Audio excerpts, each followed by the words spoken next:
Bon, merci beaucoup d'être encore nombreux. Hein. Je commence toujours les conférences comme ça, mais bon, à la fois, vous m'y forcez hein, par l'intérêt que vous y donnez. Donc, franchement, c'est génial de revoir à la fois des fidèles qui reviennent depuis le début, et puis des nouveaux qui viennent découvrir. Donc, j'espère que vous y trouverez tous votre compte. Et en plus, ce soir, il y avait concurrence avec le match de rugby. Donc, a priori, c'est plié. Hein. Voilà, c'est bon, vous pouvez écouter, il n'y a pas de souci. J'ai regardé, il y avait 47 tout à l'heure, donc c'est bon, quoi. Franchement, ça va.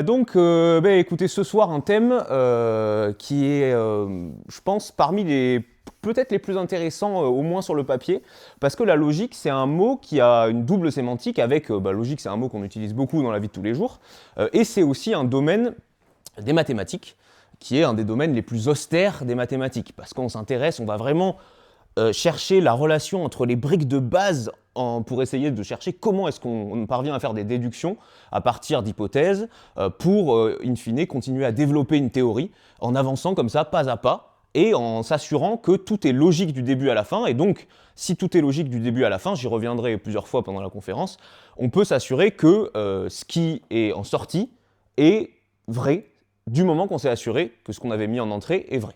Okay, et ça va être un peu tout le sujet d'aujourd'hui.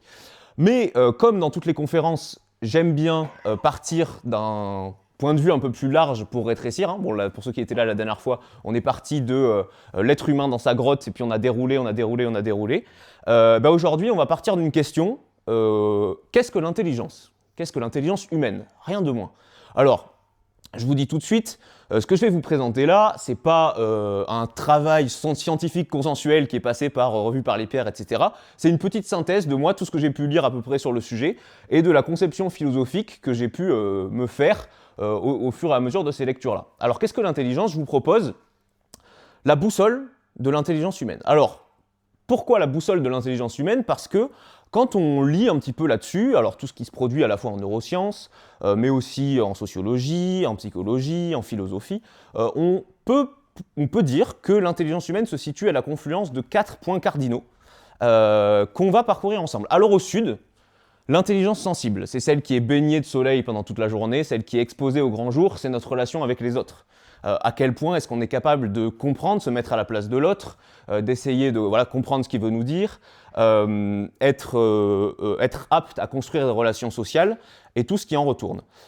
Celui qui maîtrise l'intelligence sociale, alors bien sûr c'est pas exclusif, hein, on peut maîtriser plusieurs types d'intelligence, on est tous un mélange des 4, on va voir, mais on dira de lui qu'il est empathique, qu'il est altruiste et qu'il est à l'aise en société. Deuxième point cardinal qui est la formulation. Alors là, ce que j'appelle la formulation, c'est la capacité à maîtriser ces briques de base que sont les mots ou les symboles ou toute forme d'art qui permet d'exprimer ses idées et de comprendre les idées des autres.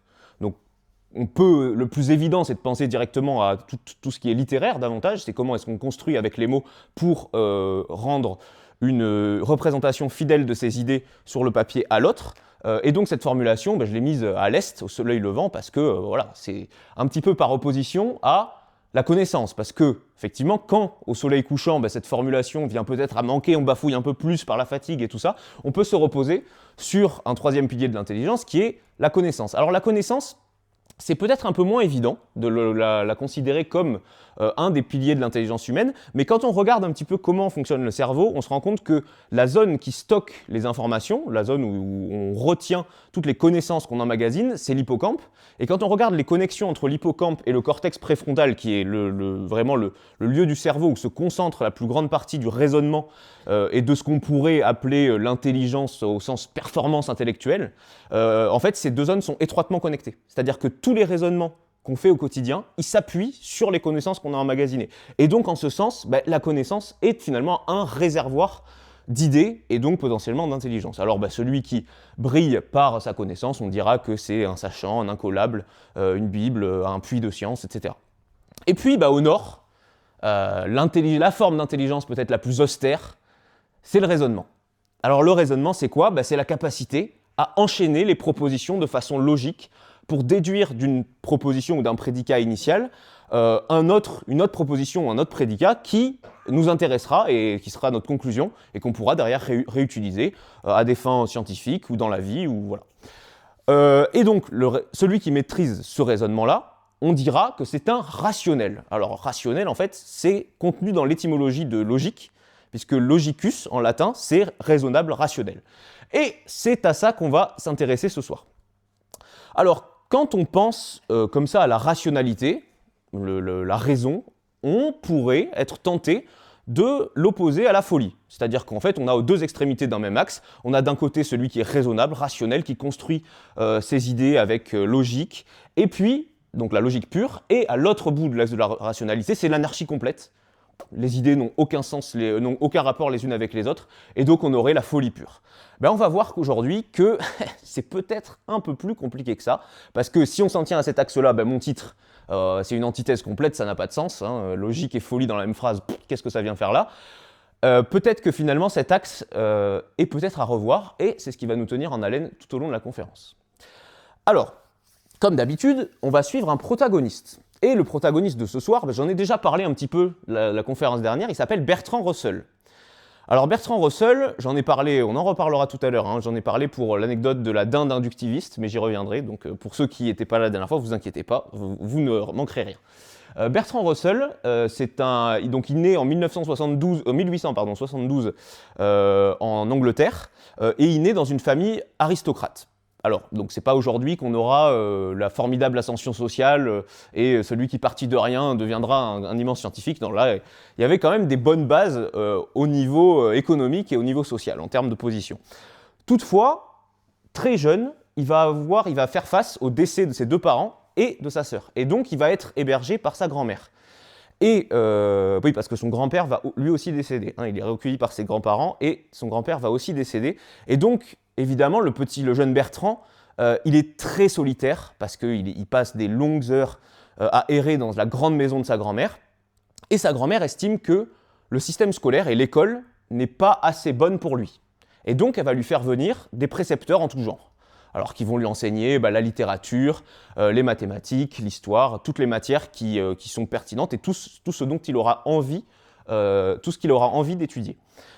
Et son grand frère, Francis, va lui faire découvrir les mathématiques et en particulier la logique. Et là, ça va être un tournant dans la vie de Bertrand Russell.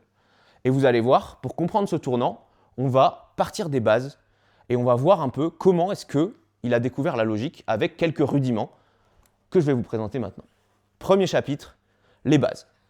Vous allez voir, on va repartir, en fait, on va prendre de l'élan, c'est une image que j'aime bien utiliser, et on va partir de la base, de choses très simples, pour de plus en plus aller faire un peu de chemin, et puis on va voir jusqu'où est-ce qu'on peut aller dans ce monde formidable de la logique.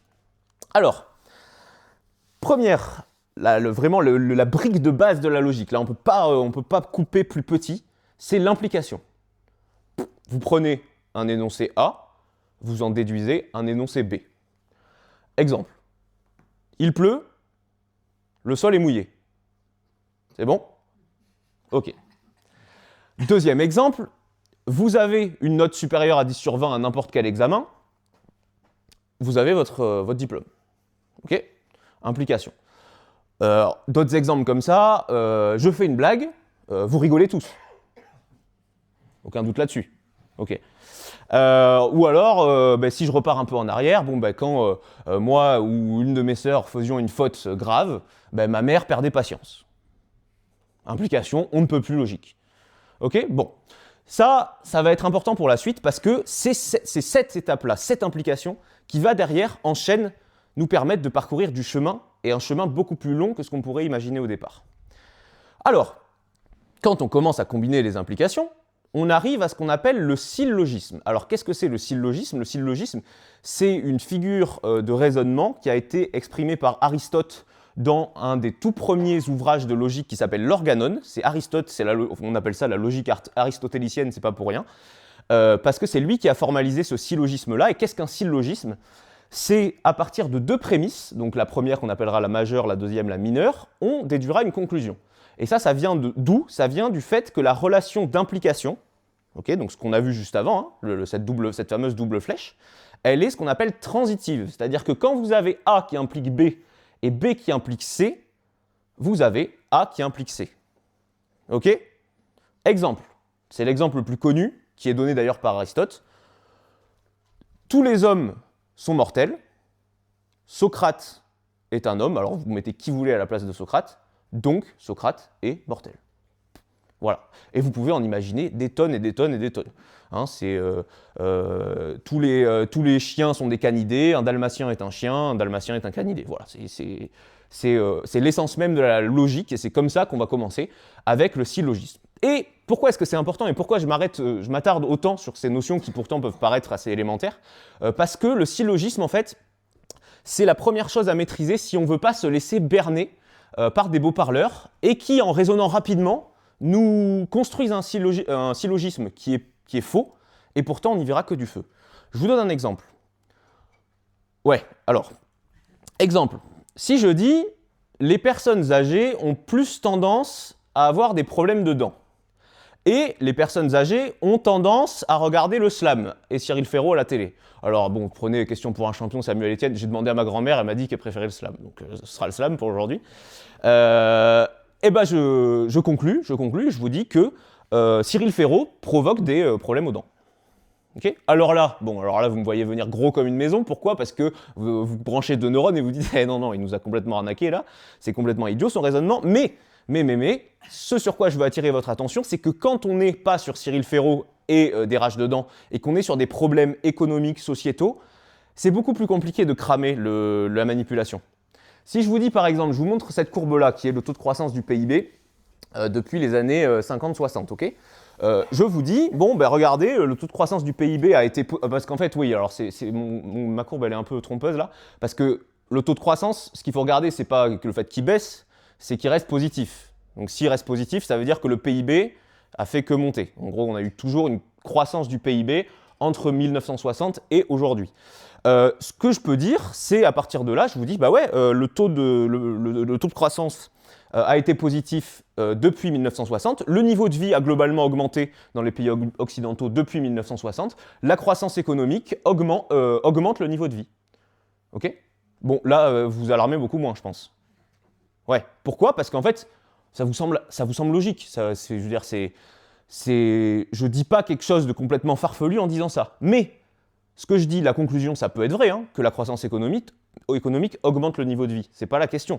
La question, c'est que le raisonnement par lequel j'arrive à cette conclusion, il est faux. C'est exactement la même forme de raisonnement que je vous ai fait tout à l'heure avec Cyril Ferraud.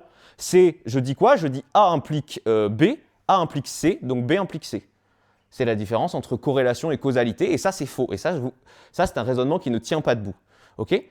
Alors là, on a vu quoi? On a vu que le raisonnement pouvait être faux, mais que les conclusions, parfois, pouvaient être vraies. Alors ça, je laisserai à chacun le soin de juger. C'est une des questions les plus complexes, je pense, qui puisse exister.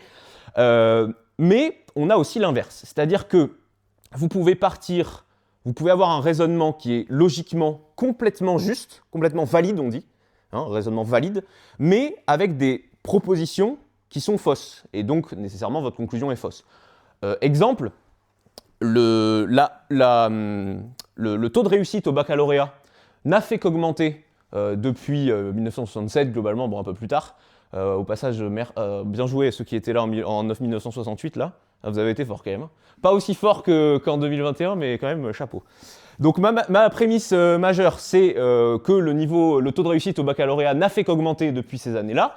Et ma mineure, c'est le niveau de réussite au baccalauréat est représentatif du niveau des élèves. Bon, je conclus quoi? Je conclus que le niveau des élèves n'a fait qu'augmenter depuis ces années-là.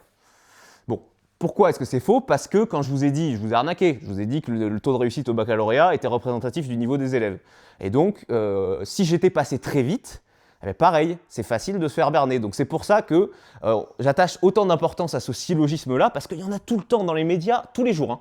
Les figures que je vous ai faites là, avec des raisonnements qui sont fallacieux, avec des termes un peu compliqués et bien amenés, bien apportés, pouf, on vous amène directement à la conclusion et vous mettez les 2 pieds dedans. Donc, toujours garder en tête, ok, est-ce que ce qu'on me dit est logique? Est-ce qu'on a un syllogisme avec A implique B, B implique C, donc A implique C, ou est-ce qu'on a une forme un peu renversée qui est complètement fallacieuse? C'est toujours une question importante à se poser. Ok, donc on a vu le syllogisme, maintenant on va voir, ok, donc petit bilan, hein, implication, syllogisme, c'est plusieurs implications qui nous permettent de faire du coup un peu plus de chemin. Ensuite, l'équivalence. Alors l'équivalence, là, c'est quand vous avez en fait une implication qui est aussi valable dans l'autre sens. D'accord? Donc, c'est ce qu'on appelle une condition nécessaire et suffisante. C'est-à-dire qu'il faut et il suffit que A soit réalisé pour que B soit réalisé. Exemple. Il pleut, le sol est mouillé. Est-ce que j'ai une équivalence? Non. Vous êtes d'accord? Parce que quelqu'un peut être en train de laver sa voiture, ou il peut y avoir une fuite d'eau, et donc le sol est mouillé sans qu'il ait plu. Ok? Donc là, c'est une simple application. Par contre, vous êtes d'accord que si je dis avoir 10 sur 20 à un examen, avoir le diplôme, a priori, réharmonisation exclue, c'est une équivalence. Pour avoir l'examen, vous devez avoir une note supérieure à 10 sur 20, et si vous avez une note supérieure à 10 sur 20, vous avez l'examen.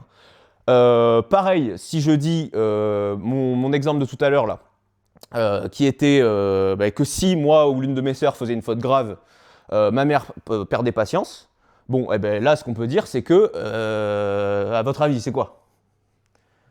Est-ce que ma mère peut perdre patience sur une faute pas grave? Ah oui, vous pensez? Ah, vous la connaissez mal, hein, je vous assure. Hein. Bisous maman. Ok, donc voilà, ça c'était pour l'équivalence. Ensuite, la négation.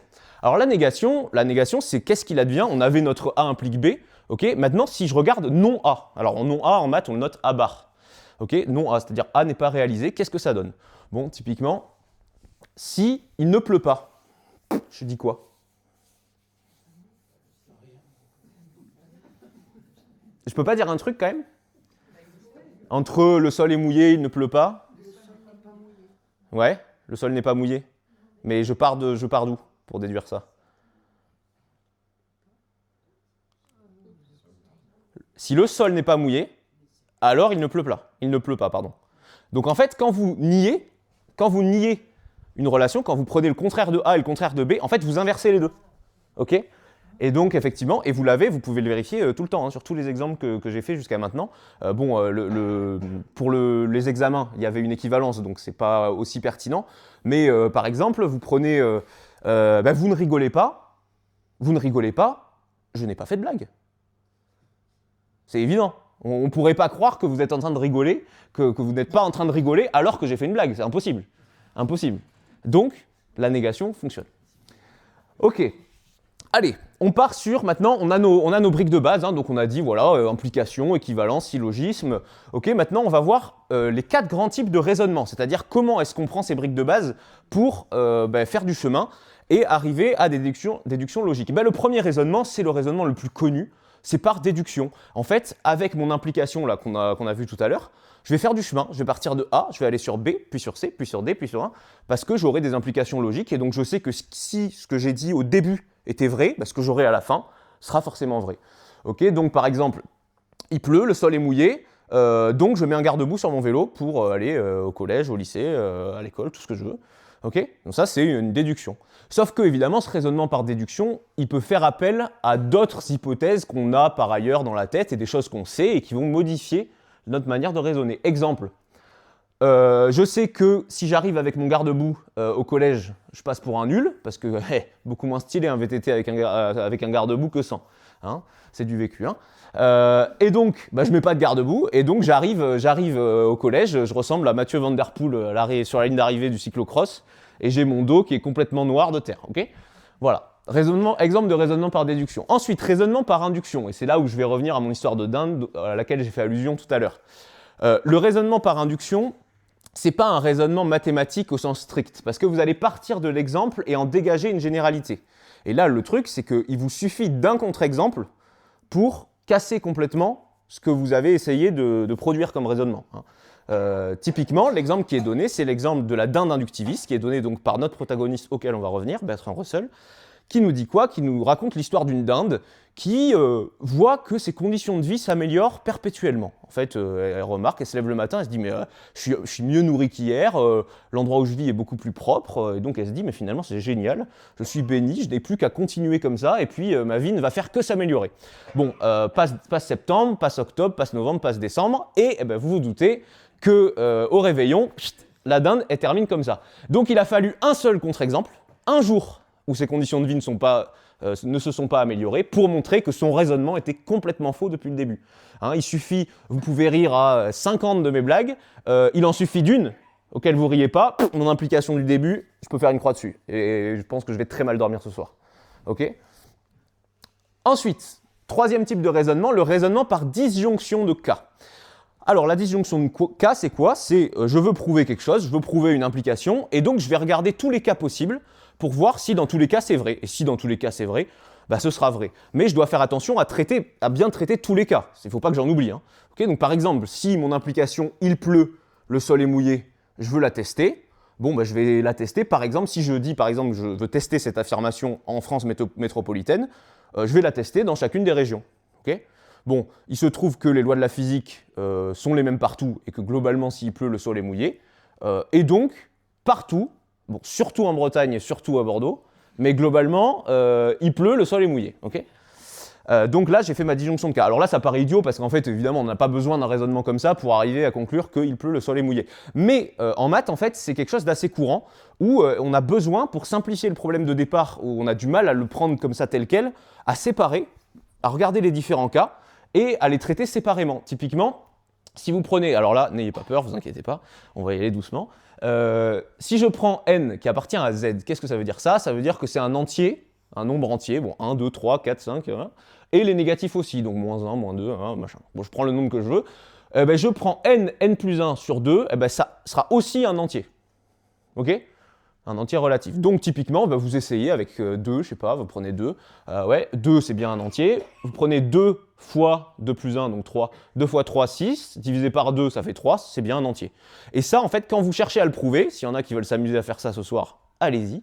Vous vous rendrez compte que c'est beaucoup plus simple si on essaye de traiter dans un cas les nombres pairs et dans un cas les nombres impairs. Et en fait, en faisant ça, vous arrivez très vite à cette conclusion-là. Bon, voilà. En tout cas, la disjonction de cas, c'est quelque chose d'utilisé et d'intéressant en mathématiques.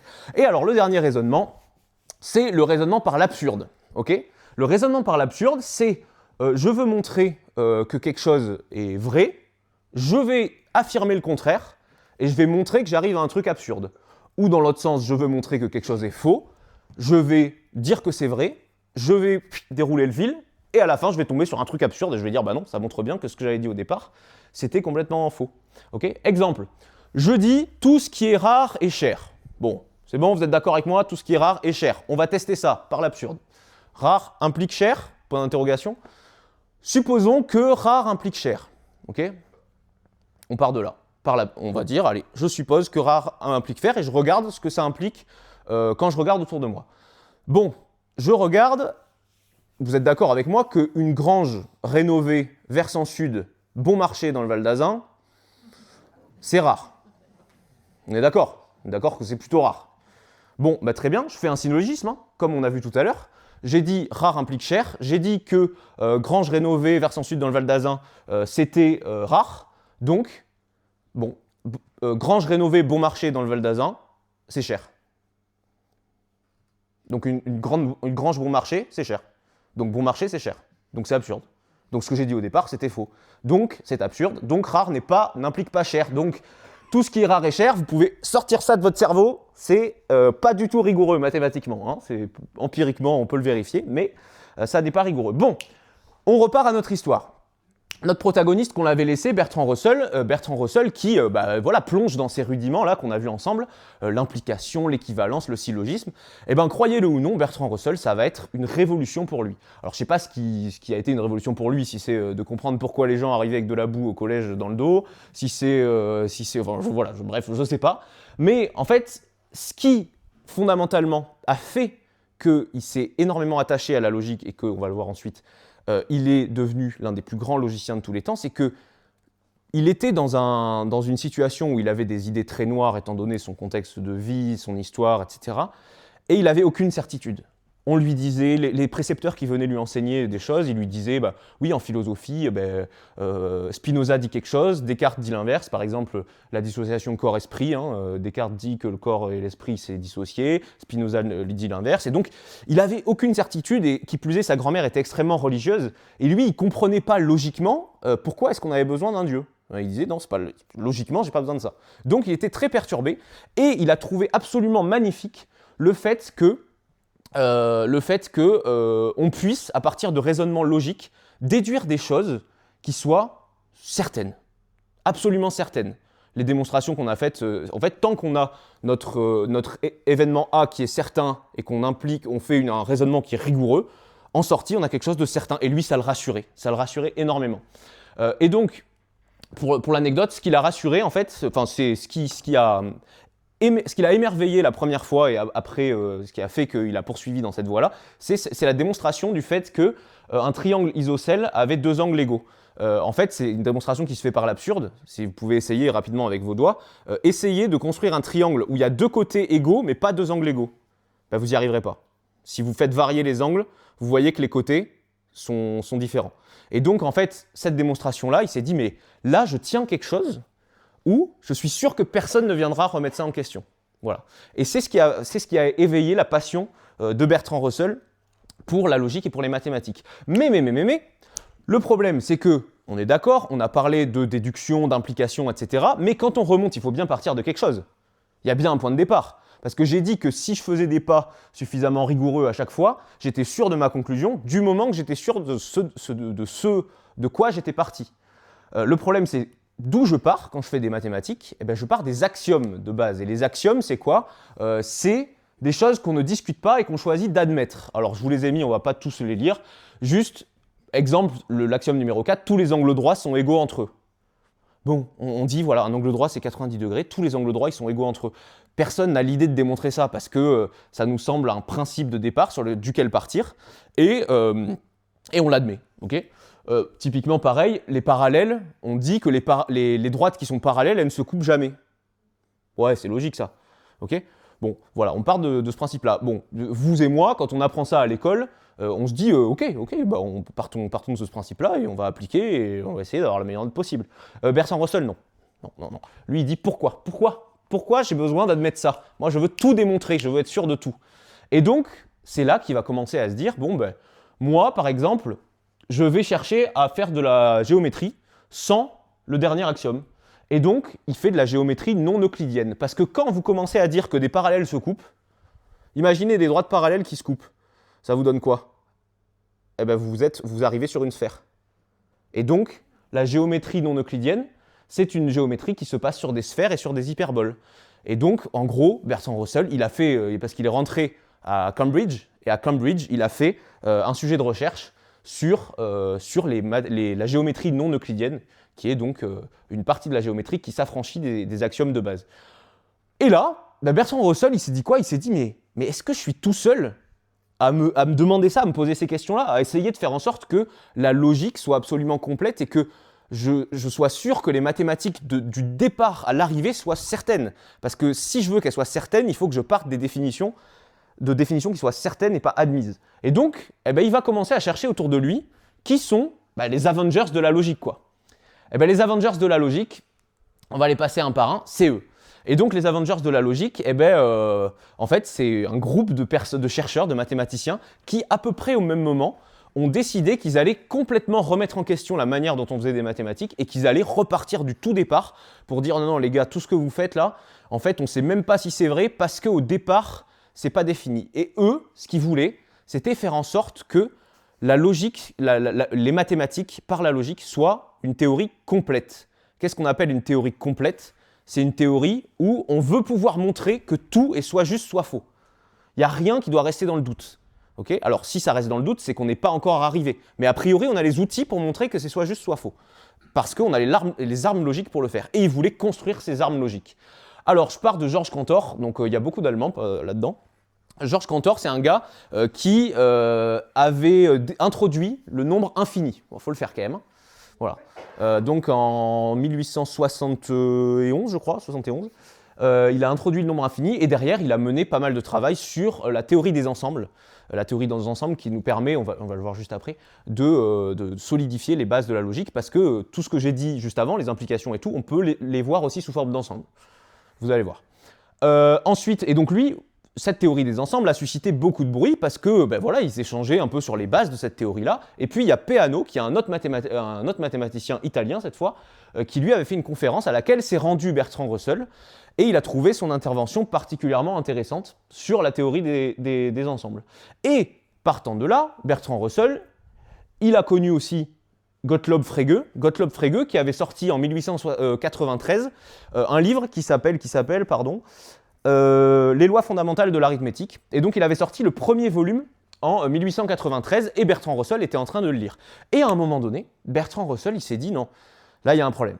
Il y a un problème dans ce livre, ça ne me va pas. Et il a envoyé une lettre à Gottlob Frege. Et cette lettre elle disait quoi? Que Bertrand Russell avait trouvé une difficulté dans le premier ouvrage de Frege. Et cette difficulté, il lui expose dans la lettre. On va la voir juste après. Mais Frege, il se rend compte que cette difficulté est réelle, que ça implique que tout ce qu'il a écrit dans le volume 2 de son livre, qu'il allait juste publier, était faux. Et donc, il est parti dans une crise de panique, où il s'est dit « Mais non, mais je vais publier un livre, là, qui est déjà chez l'imprimeur, où tout est faux. » Il a appelé l'éditeur directement, lui dire « Non, il faut tout annuler. Il faut tout annuler, tout est faux, c'est dramatique. » Et en plus, quand vous êtes un mathématicien, vous êtes face à un paradoxe, qu'on va voir juste après.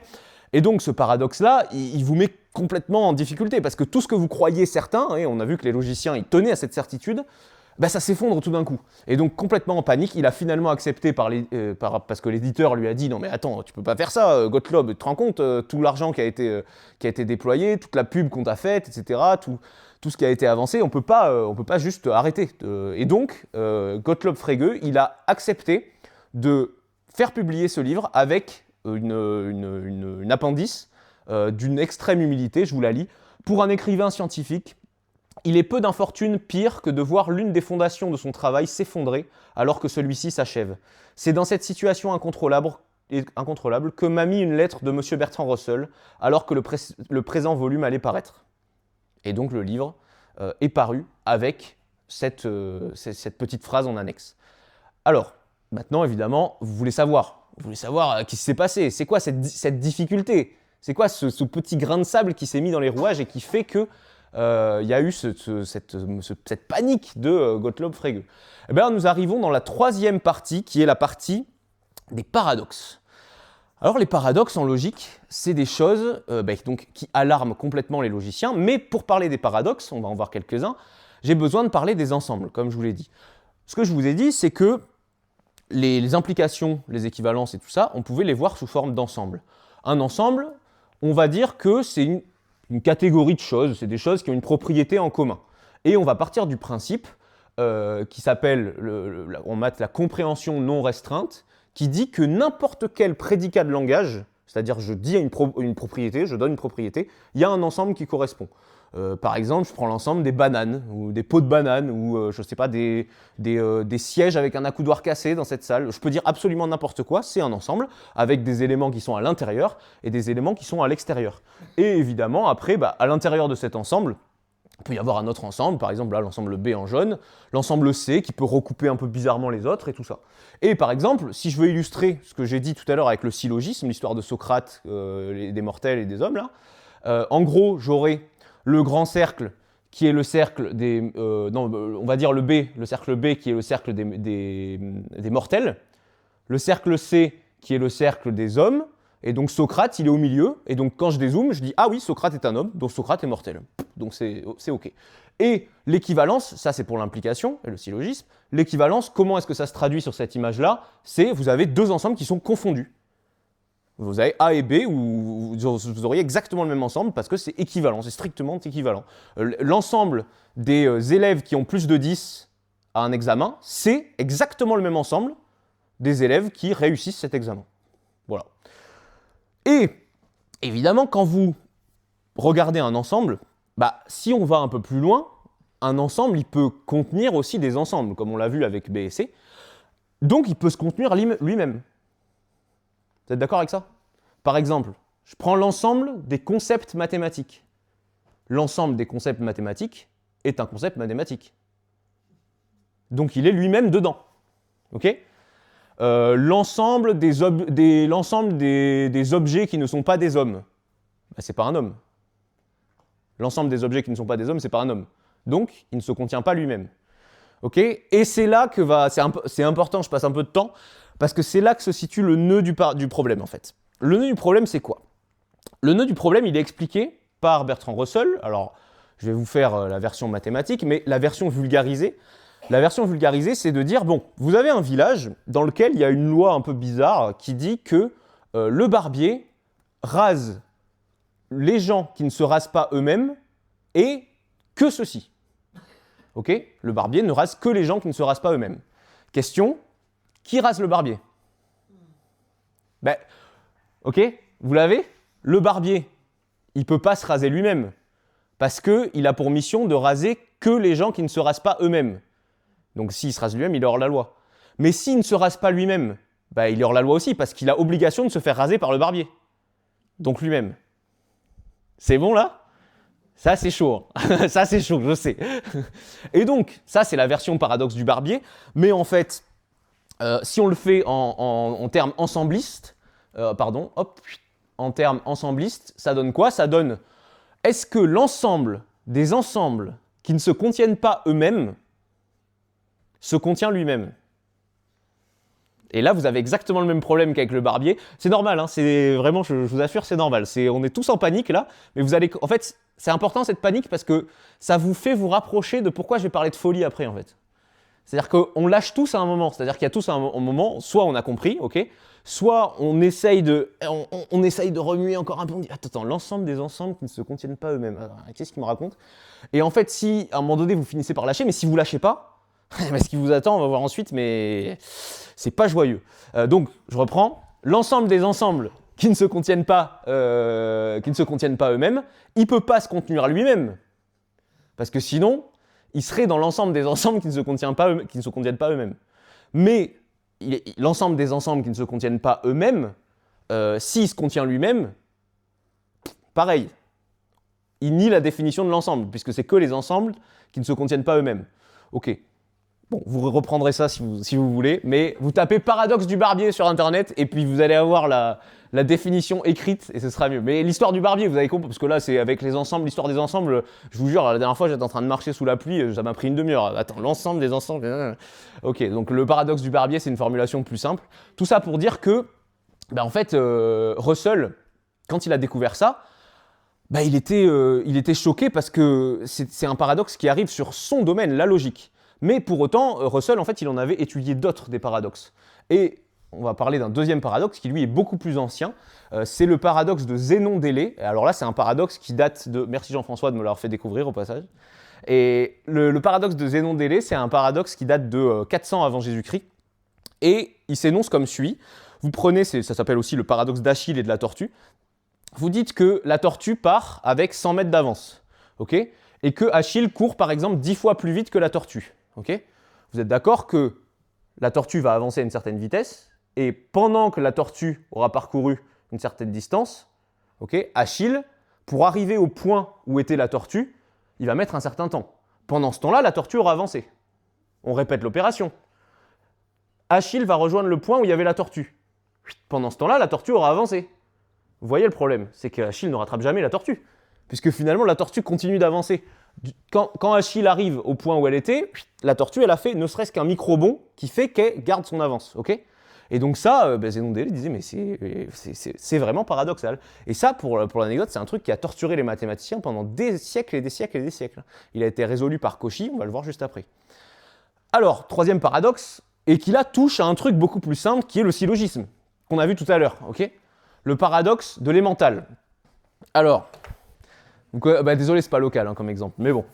Je vais vous énoncer un petit peu le raisonnement qu'on va suivre et vous m'arrêtez si jamais il y a un truc qui vous indigne ou c'est complètement faux, d'accord ? Bon, d'accord, dans les mentales, il y a des trous. Ok ? Bon, plus il y a des mentales, plus il y a de trous. Ouais, c'est bon ? Mais plus il y a de trous dans les mentales, moins il y a de fromage. Ok, donc plus il y a de fromage, moins il y a de fromage.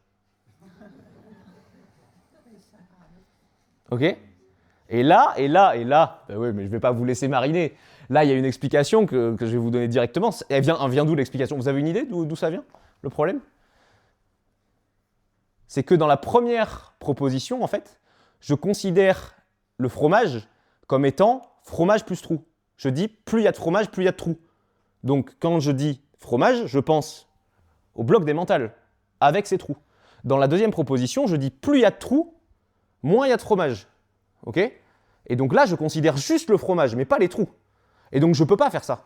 Je ne peux pas choisir de poser une définition dans la première proposition et une autre dans la deuxième. Et donc c'est complètement faux et c'est un paradoxe.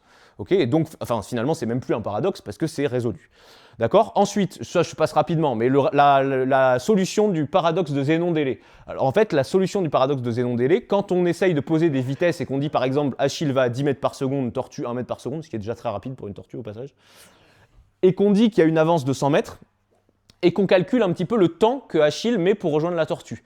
On obtient une somme comme ça, parce qu'en fait, il met d'abord le temps pour aller au premier point, puis le deuxième point, sauf que la distance parcourue par la tortue, elle sera beaucoup plus faible à chaque fois, et je vous ai fait le petit calcul là, c'est-à-dire que les premiers 100 mètres, les premiers 100 mètres, Achille met 10 secondes pour les parcourir, okay, mais pendant ce temps-là, la tortue avançant à 1 mètre par seconde, elle a parcouru 10 mètres que Achille va mettre 1 seconde à parcourir, et donc ça vous fait 10 plus 1 plus 1 dixième plus 1 centième plus 1 millième, et donc c'est une somme infinie, et donc le paradoxe de Zénon, c'est de dire que c'est une somme infinie. Donc en fait, le temps que met Achille pour rejoindre la tortue, c'est infini, donc il la rejoint jamais. Sauf qu'en fait, on sait depuis le début du 19e siècle et Cauchy qu'en mathématiques, ça s'écrit comme ça, et qu'une somme infinie, ça peut converger vers une valeur finie. Ça, c'est... voilà. Et le temps, ça fait 11,1 secondes. Donc en fait, Achille va mettre 11,1 secondes pour rejoindre la tortue. Mais vous voyez quand même que ce paradoxe-là, il a été énoncé en 400 avant Jésus-Christ, résolu début 19e. Hein. Et je peux vous dire qu'il y en a qui se sont cassés les dents entre-temps sur ce paradoxe. Et donc, on revient à notre histoire, on revient au problème, au fameux paradoxe qui a été énoncé donc, sur les ensembles qui ne se contiennent pas eux-mêmes, qui sont, bon, bref, personne, personne, dont moi, n'ont compris, c'est pas grave. Et donc, en fait, comment ça a été résolu ça ? Ça a été résolu en consolidant les définitions. C'est-à-dire qu'appartenir à un ensemble, il y a un certain nombre de conditions pour pouvoir dire qu'un ensemble appartient à un autre ensemble et donc, a fortiori, s'appartient à lui-même, qui ont fait qu'on a des conventions qui règlent le problème. En gros, ça a été énoncé par deux mathématiciens qui s'appellent Zermano et Frankel. Et donc, maintenant, en théorie des ensembles, en maths, on dit qu'on se place dans la convention ZF, Zermano-Frankel. Et parce que Russell était complètement alarmé pendant ce temps-là, pendant que Zermano et Frankel faisaient leurs travaux de leur côté, lui, il a dit, bon, je veux que la logique soit complète et créer quelque chose d'extrêmement robuste pour les mathématiques. Donc je vais tout reprendre depuis le début. Et il a tout repris depuis le début avec Whitehead, qui est juste à côté. Et ils ont écrit les Principia Mathematica. 1996 pages. Ok ? 1996 pages qui ressemblent à ça. C'est ça non-stop, hein, je vous jure. Donc à la fin, je voudrais bien répondre à toutes les questions, sauf sur ça. Je réponds à aucune question sur ça, d'accord ? Voilà. Et pour l'anecdote, dans les Principia Mathematica, vous avez page 300, donc pas au début, hein, page 300, la preuve que 1 plus 1 égale 2. Voilà, ça c'est, si vous aviez des doutes, hein, la preuve que 1 plus 1 égale 2. Donc maintenant, vous pouvez ressortir de la conférence en disant « Hey, j'ai compris pourquoi 1 plus 1 égale 2. » Ou du moins, je sais qu'il y a une explication. Voilà. Je suis incapable de comprendre le moindre symbole de ça, hein, qu'on soit bien d'accord. Hein, c'est hyper abstrait. Et donc, tout ça pour dire que les Principia Mathematica, en fait, ont rencontré un grand succès dans la postérité, à long terme, mais sur le coup, personne n'était très convaincu parce que très obscur. Bon, trouver la motivation d'aller lire 1996 pages comme ça pour dire « Ah oui, c'est intéressant » ou « Ah non, c'est pas intéressant, ça avance pas le problème ». Donc finalement, sur le moment, personne n'est vraiment hyper convaincu par ça, d'autant plus que ça ne règle pas les problèmes fondamentaux qui, derrière, sont réglés par Zermano et Frankel. Et donc, commence notre grande hécatombe, parce que vous l'avez peut-être compris au fur et à mesure quand vous réfléchissiez sur les différents paradoxes, on commence vite à se faire des gros nœuds au cerveau, et quand on s'entête dans les nœuds au cerveau et qu'on lâche pas l'affaire, et qu'on ne dit pas « bon, je vais faire un tour et puis je reviendrai après », on est un mathématicien fou, de génie, et un mathématicien fou, il devient fou, quoi. Et donc, quand on s'intéresse un peu à la destinée de ces différents protagonistes, Georges Cantor, lui, par exemple, Georges Cantor, il a un peu trop voulu travailler sur l'infini, Et travailler sur l'infini, c'est rarement une bonne idée. En témoigne un petit exemple qui est l'hôtel infini de Hilbert. Vous connaissez ou pas? L'hôtel infini de Hilbert. Bon, vous avez un hôtel dans lequel il y a une infinité de chambres. C'est bon, vous le représentez bien là, j'imagine. Bon. Ok, vous avez un nouveau client qui arrive. Pas de souci. Vous décalez celui de la chambre 1 en chambre 2, celui de la chambre 2 en chambre 3, ainsi de suite, la chambre 1 est vide. Vous mettez votre client. D'accord? Vous avez 100 clients qui arrivent, vous décalez tout le monde de 100 chambres, vous avez la place pour 100 clients. Ok? Mais maintenant, si vous avez une infinité de clients qui arrivent, il n'y a pas de souci. Vous mettez le 1 sur la 2, le 2 sur la 4, et ainsi de suite. Tous les nombres, vous les mettez sur leur double, et vous avez libéré toutes les chambres impaires. Une infinité de nombres impairs, donc vous mettez une infinité de clients. Donc, dans un hôtel infini, je peux stocker une infinité de clients en plus de l'infinité qu'il y avait déjà. C'est bon? Vous comprenez pourquoi il est devenu fou? Voilà. Et donc, Georges Cantor, qu'est-ce qui lui est arrivé? Georges Cantor, en fait, il est rentré dans un sanatorium, il a plongé dans une profonde dépression, et quand on regarde ce qu'il écrivait dans son journal intime pendant qu'il était au sanatorium, ça n'a aucun sens. Des longues divagations sur la vie, sur des choses, voilà, bon, bref. Complètement fou, quoi. Et ensuite, quand on passe les uns après les autres, alors Peano, en fait, il a écrit ce qu'il a titré le formulaire de mathématiques, qui, un peu comme les Principia Mathematica de Russell, voulait repartir de la base et tout expliquer. Et sauf que lui, il était persuadé que son truc, c'était le bon langage, c'était comme ça qu'on allait réussir à tout solidifier. Et le problème, c'est qu'il énervait tellement son entourage, parce qu'il était prof à l'université et en école d'ingénieur avec ça, il a fini par vouloir que ses élèves utilisent ses propres notations. Donc il leur a dit, vous allez tous bosser sur mon bouquin, et maintenant je corrigerai les contrôles, et il faudra que vous utilisiez tout ce que j'ai fait dans mon bouquin. Donc vous imaginez bien qu'on l'a libéré gentiment de son poste de professeur, et on a peu d'infos sur la fin de sa vie, mais enfin, partant de ce principe-là, vous avez vu, je lui ai pas mis le souffleur, là, je lui ai mis juste le chapeau, mais bon, voilà, on peut dire à demi-fou, quoi. Ensuite, Frege, comment il s'est remis de ce périple avec son éditeur et tout ça? Bon, alors Frege, on n'a pas trop compris ce qui lui est arrivé. Il s'est mis du jour au lendemain à critiquer tous ses collègues mathématiciens, il refusait les invitations au congrès, etc. Et son fils a rendu public son journal intime, et on y trouvait des longues divagations antisémites, et il avait même dit qu'il avait prouvé que les juifs étaient une race inférieure. Logiquement. Voilà. Je pense qu'on peut lui mettre les deux, hein. Souffleur plus le chapeau de fête. Hein. Ok, et après, Whitehead, le dernier, qui, lui, est pas... Enfin, les deux derniers, Hilbert n'est pas devenu fou, et Whitehead, je suis un peu mitigé, parce que, pas fou, mais quand même très excentrique, il était tellement à cheval sur la vie privée qu'il a brûlé absolument tous ses papiers, tout ce qui le concernait avant sa mort. Ouais, voilà, des comportements pas hyper rationnels, quand même, globalement. Ok, et donc, en fait... partant de là, il y a eu une avancée majeure qui venait d'un autre mathématicien qui s'appelle Kurt Gödel. Et Kurt Gödel, en 1931, donc quand même plusieurs dizaines d'années plus tard, il est venu mettre un terme à tous ces questionnements sur est-ce qu'il est possible de faire un langage logique suffisamment fort pour faire en sorte que les mathématiques soient complètes. C'est-à-dire, encore une fois, que n'importe quel problème que je veux examiner, je puisse le mettre à supposer que j'ai la capacité suffisante, dans vrai ou dans faux. Okay? Tout problème est, pour un être omniscient, vrai ou faux. Eh bien en fait, Gödel, qu'est-ce qu'il a montré? Il a montré qu'il y avait une troisième colonne, et qu'il y avait des énoncés indécidables. C'est-à-dire des énoncés dont il est prouvé qu'on ne saura jamais s'ils sont vrais et faux. Des énoncés qu'on n'arrivera jamais à prouver. C'est prouvé que c'est pas prouvable. Ok? Et ça, vous imaginez la remise en question. Ça veut dire qu'il y a des choses où même la logique, parce que la logique dans la vie, on sait que tout n'est pas pure logique et qu'il y a les émotions qui rentrent en ligne de compte, etc. Mais a priori, dans le monde des mathématiques, la logique est reine, globalement. Eh bien non, même dans le monde des mathématiques, la logique n'est pas reine. Et il y a des problèmes que la logique est bien incapable de résoudre. Voilà. Et ça, c'est absolument dramatique. Je passe sur l'axiome du choix, c'est la logique mathématique est incomplète. C'est le constat auquel est arrivé Kurt Gödel et qui a mis donc un terme à toutes les aventures qu'on vient de voir de ces différents mathématiciens qui ont passé leur vie à s'évertuer, à essayer de créer un système logique incomplète. Et donc Kurt Gödel est venu y mettre un terme en disant « Les gars, fatiguez pas, c'est pas possible. Bon, c'était un peu trop tard pour certains, comme on vient de le voir. Et bah, notre héros Bertrand Russell, non seulement il n'est pas devenu fou, mais en plus Bertrand Russell était quelqu'un d'extrêmement éclairé, extrêmement éveillé, et il a touché ensuite dans la suite de sa vie, parce qu'il a quand même vécu 98 ans, le Bertrand, et il a touché à énormément de sujets différents, la philosophie, l'économie, la littérature, etc. Et il a même eu le prix Nobel de littérature en 1950, la citation, c'est « Son œuvre est couronnée par le prix Nobel de littérature en 1950 en reconnaissance des divers écrits, toujours de premier plan, qui le posent en champion des idéaux humanistes et de la liberté de penser. » Donc voilà, si ça vous intéresse, les travaux de Bertrand Russell, c'est hyper intéressant. Il est notamment un éminent pacifiste.